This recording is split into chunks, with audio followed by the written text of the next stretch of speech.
Bismillah, Masya Allah, Allahu Akbar. Alhamdulillah Rabbil Alamin. Wassalatu wassalamu ala asyrafil anbiya'i wal mursalin wa ala alihi wa sahbihi ajma'in. Allahumma salli ala Sayyidina Muhammadin abdika wa rasulika nabiyil ummi wa ala alihi wa sahbihi barik. Amma ba'd. Alhamdulillah. Syukur kepada Allah Subhanahu wa taala. Pada malam ini kita ke tajuk yang baru. Semalam kita dah selesai dengan tajuk mabadi bagi ilmu tasawuf. Jadi saya harap para peminat kuliah bersiri musim Covid ni dapat mengikuti tentang ilmu tentang mazhab tentang para ulama-ulama yang sebagai pencetus, sebagai pemula, penyusun tentang adalah agama itu, daripada fiqahnya, tauhidnya dan tasawufnya. Sebelum ni mungkin ramai di antara yang kita di sini mungkin tak perasan benda tu tentang betapa pentingnya ketiga-tiga juzuk ilmu tu, daripada fiqahnya, tauhidnya dan tasawufnya. Sebab perjalanan tu jauh. Perjalanan kita amat sukar. Jadi persediaan, persiapan tu amat penting. Maka saya rasa saya dapat cover sebahagian sebagai penjelasan bagi siapa yang taat ikut kuliah ni. Saya rasa dah mula nampak. Hari ni pun ramai orang mesej banyak tanya kan. Tanya tentang imam mazhab tu kan, dah mula dah. Sebelum ni tak kenal pun. Tak peduli pun siapa Junaid Al-Baghdadi tu. Tak peduli pun siapa Abu Hasan Asy'ari tu. Kan Imam Syafi'i mungkin popular lah. Tapi yang dua tu kurang. Tambah Junaid tu sangat kurang. Kalau tak dipecahkan ruyung ni, tak dapat sagunya. Jadi kita dah mula dah. Dah mula nak buka pintu-pintu untuk kita masuk ke dalam pintu tu. Sebab di dalam rumah tu terlalu banyak ilmu-ilmu kan, terlalu banyak simpanan harta-harta milik Allah. So kita dah mula langkah, kita nak menuju pada tempat yang makrifah kepada Allah Subhanahu Wa Taala. Baik, alhamdulillah. So, jadi sementara kita nak masuk malam ni tajuk tu, saya nak mukadimah sedikitlah tentang Ramadan. Jadi kita malam ni dah hari yang masuk malam yang ke-21. Malam ke-1, so kita ada 10 bermula semalam tentang malam Lailatul Qadar. Lailatul Qadar kita pun dah berubah dah. Sebelum ni kita solat, kita baca rakaat pertama tu kita baca ayat yang pendek-pendek tu kan, macam apa nama ni, alhaakumut takasur kan. Yang rakaat yang kedua qulhu. Kemudian yang kita lepas pada 16 kita dah mula tukar dah. Kita ambil ayat inna anzalna surah al-qadar. Kemudian rakaat yang kedua tu kita sambung balik daripada alhaakumut takasur turun sampai ke bawah, sampai apa, sampai ke tabat tu. Ini nak cerita bagi yang solat lah. Yang tak solat tu is okay, no problem, tak ada kisah. Dan tak solat tu ikut dia lah. Sebab solat sunat tu kan kita dah bincang dah kemarin. Benda sunat ni benda hak kita kepada Tuhan. Hak kita buat hak wajib tu bagus dah, cantik dah, dah. Pasal tu hak Tuhan kena buat. Hak sunat ni Tuhan kata hak kamu pula. So kalau kita tak nak buat hak sunat tu, kita tak nak lah hak kita tu. Sedangkan bulan Ramadan ni pahala sunat jadi pahala wajib. Habis ni tak lama nak habis ni. Ada lagi 9 hari ni. Habis ni habis sudah tahun depan lah pula tunggu. Jadi sebab tu dia beza lah. Orang beriman tak beriman ni. Orang tak beriman bukan tak beriman. Dia beriman tu nipis. Dia beriman tapi iman tu jadi kita usang macam kain buruk. Dia buat tak kisah buat dia. Orang kata buat bodoh je. Lantak lah apa jadi pun. Tu. Dia kan boleh nak agama kan boleh macam tu. Agama tak boleh. Agama dia kena serius kena sungguh-sungguh. Sebab tu dalam agama Islam ni dia mana ada gelak-gelak sangat. Mana ada songeh-songeh sangat. Dia serius. Kalau kita serius sepanjang hari pun serius. Saya pernah jumpa satu orang ulama. Nama dia Wan Muhammad Sarir. Muhammad Sarir ni dia cucu kepada Syekh Ahmad Fatani. Dia duduk dekat Taman Melawati. Jadi Taman Melati. Taman Melati ke Melawati dekat markas PAH lama tu. Jadi dia ni dia kumpulkan, dia ada khazanah Al-Fataniyah, dia susun balik kitab-kitab Jawi tu, dia kumpul balik. Dia salin semula. Dan saya adalah banyak kali jumpa dengan dia, sembang dengan dia. Selama saya duduk dengan dia tu, sekali pun saya tak nak tengok dia senyum. Senyum, jumpa tengok muka kita senyum, dia tak senyum. Susah dia nak senyum. Tambah nak gelak macam kita tu, ngikik-ngikik ngilai-ngilai tu langsung tak gelak. Dia bila ulama-ulama ahli tasawuf ni, dia dah mula meninggalkan gelak ketawa tu. Sebab gelak ketawa tu daripada jin syaitan ya. Benda jin syaitan ni dia sukalah gelak. Macam Maharaja Lawak lah. Bagi orang gelak. Sebab tu kan, orang tasawuf sudah sebut, barang siapa yang ketawa di dunia, dia akan menangis di akhirat. Dan barang siapa yang menangis di dunia, dia akan ketawa di akhirat. Bagi orang yang beriman, dia pendekatan dia lain, approach dia lain. Bila kita pun insya-Allah, bila kita dah mula mengaji besok, kita dah faham dah ilmu tu, especially ilmu tasawuf tu. Kan kita dah mula beransur-ansur nak pindah dah, nak hijrah daripada benda-benda yang biasa ni yang kita lazim tu, kita nak pindah dah, kita nak keluar dah, kita nak ikut akhlak Nabi. Lepas tu akhlak Nabi, lepas tu dia kena ada azam. Azam dalam hati kita nak berakhlak dengan akhlak Muhammad Rasulullah. Walaupun besar zarah, walaupun ujung kuku, kena azam. Kalau tidak, akhlak lain pada akhlak Nabi tak pakai seduit. Satu sen pun tak pakai kalau lain pada akhlak Nabi. Sebab Nabi itu utusan Allah, Allah nak suruh tunjuk kita. Sebab Nabi itu sebagai uswatun hasanah, contoh agung. Contoh terbaik, contoh agung. Maknanya kena ikut contoh Nabi. Kena ada azam dalam hati. Jangan tak ada azam. Aku ingat tak lagi kot, nak ikut macam Nabi. Nah, tak boleh cakap macam tu. Bila dia tak ikut Nabi, dia tidak menyaksikan akan kebenaran Nabi. Dia tidak mengisbatkan atas kebenaran Nabi itu. Boleh batal syahadah tu. Tak boleh dengan Nabi bila dia mengucap wa asyhadu anna Muhammadar Rasulullah tu dia kena ikut tu. Soal banyak sikit, nombor 2. It's a secondary, it's not primary. Primary tu dia nak ikut. Primary tu wajib dia kena niat dulu nak ikutkan Nabi. Nak buat tu technically, kemampuan takat mana is up to you. Itu takat kita. Tapi yang primary, keutamaan, azam nak ikut akhlak Nabi. Itu nombor 1. Bab-bab Nabi ni kita main-main banyak. Bab-bab Nabi ni banyak kita main-main. Kita tak sungguh-sungguh. Di akhirat itu nak syafaat kita Nabi. Nak syafaat tu Nabi. Kalau dah dengan Nabi kita tak cara lah ni, tak kisah, tak peduli macam mana Nabi nak tolong kita di akhirat besok? Itu persoalan yang pertama. So, jadi kita nak kena memahami kedudukan macam itu. Supaya kita jadi jelas. Kalau tidak jadi huru-hara lah kita. Okey. So jadi ini yang kita nak kena latih diri kita dulu. Macam mana kita nak melaksanakan amal ibadat. Jadi yang saya duk cerita ni, kita duk kuliah ni sebenarnya nak bawa ke arah situ. Okey, so sebelum kita pergi jauh, malam ni malam yang ke-21. Bagi yang nak solat ni, bagi yang solat tu kita nak ceritalah amal ibadat dia. Apa dia dapat. Allah Ustaz, 20 rakaat pensan Ustaz buat. Aduh, jadi imam pula kat rumah, kau pernah jadi imam? Dulu imam kat masjid, lega, selamat lah. Ni bini kata abang, takkan saya nak jadi imam, abang duduk belakang. Hish, ngarut kan abang ni. Dia kena lelaki-lelaki, perempuan boleh jadi imam dengan lelaki-lelaki. Perempuan dengan perempuan tak apa. Ni lelaki tu dah buat apa? Tunggu kayu. Semua orang tak kerti. Berhabis duit pandai. Beli kereta baru pandai. Nak naik kereta mahal. Tapi bab jadi imam mampu tak kerti. Sedangkan suami tu imam. Wali tu lagi. Suami tu tanggungjawab dia wali. Tanggungjawab dia tu wali. Nikahkan anak lagi. Wali tu wali. Kena jaga. Penjaga wali ni. Okey, so jadi tak apalah. Dia kata tak mampu buat. Saya dah duduk telefon. Saya kata tak, kalau kamu tak kerti, rakaat pertama call dia. Rakaat kedua call hu. Jadilah yang penting habiskan 20 tu. Kalau tak boleh yang panjang tu. Paling lama sejam. Ustaz, kalau kita buat 8 juga boleh ke Ustaz? Dah, kamu ni tak kerti-kerti.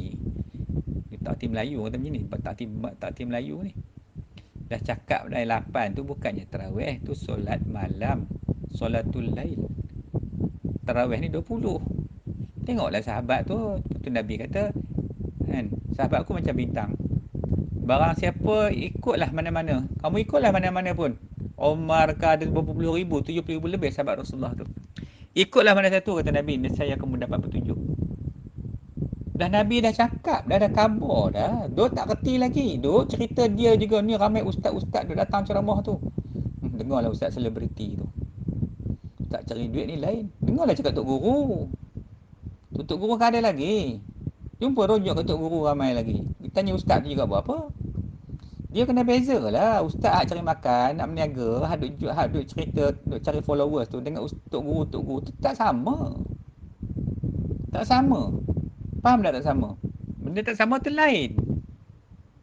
Macam saya cakap kemarin, nak pergi Mekah jumpa Tok Guru dulu. Kalau jumpa ustaz jadi wakil travel ni, pening kepala dah.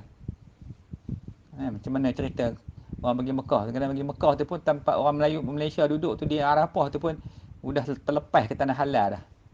Ke tanah haram tu, bukan duduk tanah halal. Saya main pergi tengok tempat tu. Dia tunjuk ustaz nak dia kata tu nampak tu tempat dia dah lepas ke lain dah. Tu bila wukuf pasal kita lari balik ke tanah halal ni. Lepas ke tanah haram dah duduk. Tok Guru dia cakap macam lain. Dia khabar gini. Tu Tok Guru. Kalau tambah ustaz pula wakil travel pula, dah lah tu. Ini masalah dia kalau kita tak faham agama. Okey. So, jadi bila kita masuk bulan Ramadan 10 bulan terakhir ni, kena sembang lah bab Lailatul Qadar. Sebab nilai pahala dia 1000 bulan. Pahala yang cukup banyak. Dan kita nak buat amal 10 bulan tak mampu kita. Lalu Allah bagi kat kita malam Lailatul Qadar. Mana berbulan masuk maghrib tu. Masuk jam maghrib tu malam. Pahala yang kita buat malam tu, apa ibadat kita buat, buka puasa lah, apalah semua, kita berzikir lah, mengaji lah, ni apa saja ni, macam ni, mengaji lah apa macam ni, semua dapat pahala dia, pahala 1000 bulan Allah bagi dah. Jadi bila kita tambah yang berzikir banyak, yang tak nak tidur sampai pagi, tak apalah, malam tu kita jagalah sampai ke pagi contohnya kan. Esok siang tidur lah kan, senang. Siang tak apa dah, tak kira, dia tak kira siang, dia kira malam je, malam 1000 bulan. Jadi kadang tak payahlah kita cerita lebih-lebih. Nampak pokok sujud lah apa itu ni lah kan. Benda-benda tu mungkin berlaku juga, kita tak menafikan. Yang pentingnya malaikat turun daripada langit, turun, datang, bawa rahmat kepada kita daripada Allah SWT. Tu yang langit besok pagi tu, kalau tengok cahaya dah, matahari nak terang tak terangnya nampak. Tu tanda malam tadi dah berlalunya Lailatul Qadar. Okey, baik. Saya nak baca sikit kisah Imam Ghazali. Kata Imam Ghazali, apa kata dia tentang Lailatul Qadar ni? Kata Imam Ghazali dan lainnya, ramai lagi lah ulama lain, bahasanya telah diketahui Lailatul Qadar itu dengan awal Ramadan. Awal Ramadan, kata ulama ni. Maka jika ada awalnya itu Ahad atau Rabu, maka iaitu pada malam yang ke-9 likur, dan malam yang ke-9. Jika di awalnya itu Isnin, maka iaitu pada malam yang ke-20. Malam ke-20. Malam ke-20 maknanya malam semalam lah. Kalau Isnin ke-21. Dan jika di awalnya itu Selasa atau Jumaat, macam Jumaat ni, macam puasa ni kali ni, maka iaitu pada malam yang ke-27. Ke-27, malam ke-27. Dan jika awalnya itu Khamis, maka iaitu pada malam yang ke-25. Dan jika ada awalnya itu Sabtu, maka iaitu pada malam yang ke-23. Dan kata Syekh Abu Hasan, mula-mula aku balik hingga sekarang, tiada luput akan dia aku lihat, aku dapat akan Lailatul Qadar itu dengan mengamalkan kaedah ini. Tu jadi itu ya. Jadi yang inilah kaedah apa, macam mana ulama-ulama, sebab mereka ni memerhatikan, setiap tu dia perhati tengok bila puasa hari sekian, bila malam tu berlaku. Ini rahsia-rahsia bagi para-para awliya lah kan. Jadi kita ni faham macam ni senang. Nak ikut pun boleh, nak pulun tiap-tiap malam pun lagi bagus. Aulanya tiap-tiap malam. Cuma ulama tu cerita macam ni, walaupun mereka tu lebih hebat daripada kita lagi. Kita pula bila tahu macam ni, kali ni malam 27, kita tunggu malam 27 ya, malam lain kita santai kan, nak buat kuih raya lagi, kalau yang perempuan nak jahit baju lagi, langsir lagi, apa itu ni kan, nak sibuk kat ibadat ni. Ini kata ulama, kata ulama. Tapi kata Kata seorang ulama tu, Abu Hasan tu, dia kata aku tak pernah luput. Setiap tahun aku akan dapat Lailatul Qadar. Lailatul Qadar ni lain dia turun kepada orang mana. Ni balik cerita asal kita balik. Ni masalah tu lagi. Ni masail dia. Masail dia. Dia turun kepada orang yang mukmin. Kalau orang tak mukmin, yang dalam perut tu serabut dengan kufur maksiat tu, dengan nafsu-nafsu yang jahat tu, kan? Yang duk sibuk dengan kuih raya lah apa benda tu, dia turun pun dia kan tak lalu pun kat orang macam itu. Tu masalah kita. Jadi kita nak kena faham juga, sebab tu bila Allah bagi ni sebagai rahmat dia. Sebagai rahmat dia kepada orang yang mukmin tu. Siapa yang tak tu kadang ditunggu waktu tu, dia dapat lah. Kan? Kalau dia tak sungguh, dia duduk melayan lain, tidur lah apa semua, kan dia tak dapat dah waktu tu. Ni tentang Lailatul Qadar. So kita kena ambil faham. Tu saya kata tadi, semalam kita bincang tentang tasawuf. Apa makna tasawuf tu? Suci. Nak menjernihkan, mengheningkan segala kufur maksiat tu. Jadi bila kita tak balik beriman cepat-cepat, segera kita patah balik kepada iman dan takwa tu, kita nak duduk je kat tempat tu, maka turunlah apa Lailatul Qadar pun. Kadang kita duk rasa, aku tak nak rasa apa pun. Orang punya cerita lah semalam tadi, Alhamdulillah. Senyap tengok anjing apa tak bunyi, semua tak bunyi. Memang rasa syahdu sangat-sangat. Yang dia pula jawab, "Tuh, aku rasa biasa je." Macam mana dia nak syahdu? Dia tak peduli pun. Kata Lailatul Qadar tu macam percaya tak percaya je. Sedangkan bayangkan dulu, orang-orang dulu umur dia sampai 600 tahun, 700 tahun, 1000 tahun. Boleh beramal banyak. Kita ni 60 tahun dah tak ada dah. Maka inilah masa dia nak menambahkan amal. Nak menambahkan amal ibadat supaya amal kita tu ada banyak, nanti dibalas oleh Allah di akhirat besok. Bukan senang satu-satu amal tu, ya Allah, 1000 kali ganda, kira lah. Kalau solat sekali, 1000 kali. Kalau zikir, la ilaha illallah, 1000 kali. 1000 kali, kalau zikir 1000 kali, kali dengan 1000. Dia ganda 1000, ganda 1000. 1000 bulan tu, bukan 1000 kali, 1000 bulan. 1000 bulan, bukan 1000 kali, 1000 bulan. Satu bulan ada berapa? 30 hari. Kali dengan 1000. Allah. Kalau nak kira, tak boleh nak kira dah. Banyak sangat Allah bagi kita dah. Allah bagi, sebab itu pun orang tak ada. Sebab dia punca di iman tu. Dia ada Islamnya, iman ihsan tak ada. Jadi gitu. Macam mana nak lekat keimanan tu? Lepas tu bila kita ngaji macam ni, kita nampak Allah teruknya aku ni. Baru kita tahu kita tu teruk sangat. Okay, itu sekadar lah. Sekadar saya nak sentuh sikit tentang tu. Jadi mana tahu mungkin kita boleh jadikan panduan kan. Dia perhati malam tu tenang je. Ini kata ulama. Tapi kalau tanya orang lain pun, ulama-ulama dia kata lebih baik aula dia tiap malam istiqamah. Kalau di Mekah, kita pergi Mekah, kita tengok Arab ni, kalau 10 malam terakhir tu tak balik rumah dah. Dia bawa bangku ke dalam Masjidil Haram tu. Dia hidup dia 10 malam terakhir kat masjid. Tak peduli ke rumah dah. Sebab dalam masjid semua ada makan, minum, tandas apa semua komplit. Siap dengan beg dia bawa. Kadang-kadang kita nak sembahyang tak boleh. Dia ada blok tempat tu. Tu Arab. Kan? Macam tu. So punya nak tunggu Lailatul Qadarnya. Okey, baik ya. Jadi mudah-mudahan kita ambil lah kesempatan yang ada ni. Kita bagilah masa sekejap kan. Okey, wallahu a'lam. Alhamdulillah. Maaf lambat sikit ya. Allahu akbar, Allahu akbar, Allahu akbar. Jadi di sini ada sedikit panduan saya bagi siap lah. Nanti kata kita dah tengah-tengah bagi pula kan. Okey. Mudah-mudahan kita belum lagi bertemu dengan malam Lailatul Qadar. So ada kaifiat dengan kat sini, kalau kita lihat ketika Nabi sebut satu hadis tu, pada saat berlakunya Lailatul Qadar itu malam terasa jernih. Ni tanda dia kan. Tapi dia tengok siang tu dulu. Siang kalau petang tu dia tengok ujung ketika matahari terbenam tu, dia color merah. Maknanya matahari tu dikelilingi oleh warna merah sangat. Tu memang tanda dia. Petang tu nampak dah. Petang biasanya dia nampak dah. Petang tu tengok merah langit dah. Dekat dengan keliling matahari tu. Tu malam tu insya-Allah tu Lailatul Qadar tu. Jadi malam tu terasa jernih, tenang, terang. Cuaca pun sejuk, tidak terasa panas dan tak dingin sangat. Dan pada pagi besok kita boleh tengok matahari terbit dengan jernih, terang matahari tu. Tanpa tertutup dengan awan pun. Tapi dia tak boleh nampak terang sebab malaikat sedang terbang balik ke langit. Tak bayang banyaknya malaikat turun. Sampai pukul tengah hari tu tak habis lagi. Jadi pada malam Lailatul Qadar tu disunat dan digalakkan untuk apa? Kita mengambil peluang lah. Waktu mustajab ni untuk memperbanyakkan doa kita. Jadi walau bagaimanapun diharuskan mendirikan solat sunat Lailatul Qadar. Apabila dirasakan telah tibanya Lailatul Qadar, kita solat sunat malam tu. Dan solat ni jangan ikut Pak Wahabi lah. Wahabi dia memang marah sangatlah solat-solat ni. Bida'ah. Kalau bida'ah tu dia lah pokok dia tu dia tak bagi solat. Malam tu biar jangan ada buat apa, nganga je. Buat benda lain. Ha. Sedangkan amalan ni ulama-ulama buat. Kan?